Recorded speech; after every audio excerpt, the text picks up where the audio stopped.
Today's theme for Museum Week is Photo MW. And so what better place to go get your photo on than to go see the best photos taken in the world last year at the World Press Photo Exhibition in Amsterdam's Nieuwekerk.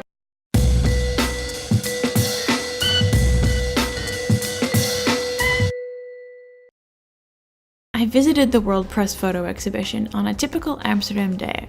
Wet, windy, and wild.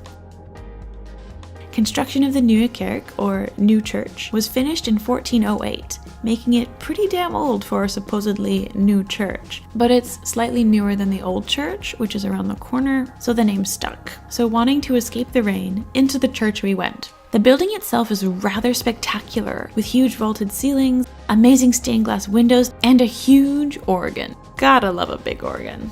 Today, the church is a museum, and for about 2 months each year, the church's interior is dedicated to the World Press Photo Exhibition. Every year since 1955, the World Press Photo Contest recognizes the work done by professional photographers all around the world.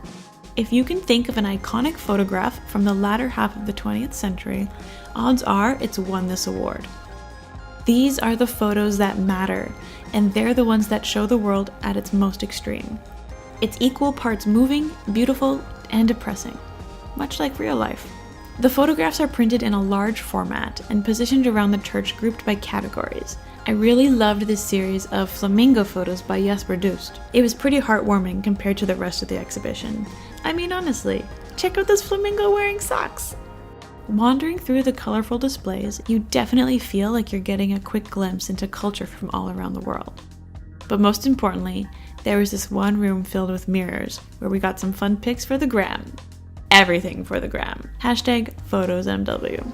All in all, World Press Photo at the Nieuwekerk is one of the highlights each year on the Amsterdam cultural calendar and 100% worth visiting.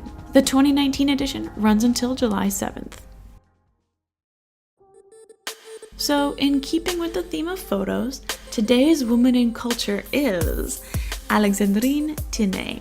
Alexandrine Petronella Francina Tinné was a Dutch explorer and one of the first female photographers in the Netherlands. She traveled extensively in Africa and was the first European woman to attempt to cross the Sahara, which is why she's fittingly dubbed the female Lawrence of Arabia, or the Indiana Jones of The Hague. Born in 1835 to a famous Dutch vice admiral, she became interested in photography from a very young age. She started photographing around 1859, taking portraits of herself and family members, as well as capturing some stunning cityscapes of The Hague. Apart from her photographic skills, Alexandrine was an avid traveler, particularly enticed to explore the uncharted parts of Africa. She traveled through the Middle East and Northern Africa with her mother in the early 1860s. For her final fateful expedition, Alexandrine set her eyes on the Sahara in hopes to contact the Tuareg people of the desert.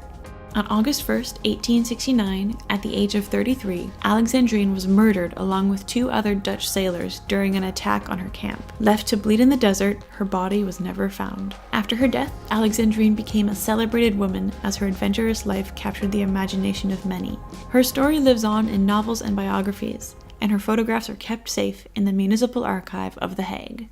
Thanks for coming along on that field trip with me, you guys. If you had fun on that adventure, go ahead and smash that like button down below. And if you want to come on more field trips with me in the future, go ahead and smash that subscribe button down there as well. This episode is brought to you in part by the Republic of Amsterdam Radio.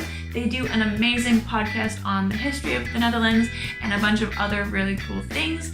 A link to their website and the podcast is just in my description below, so definitely go ahead and check them out. One last huge thank you to all of my patrons on Patreon.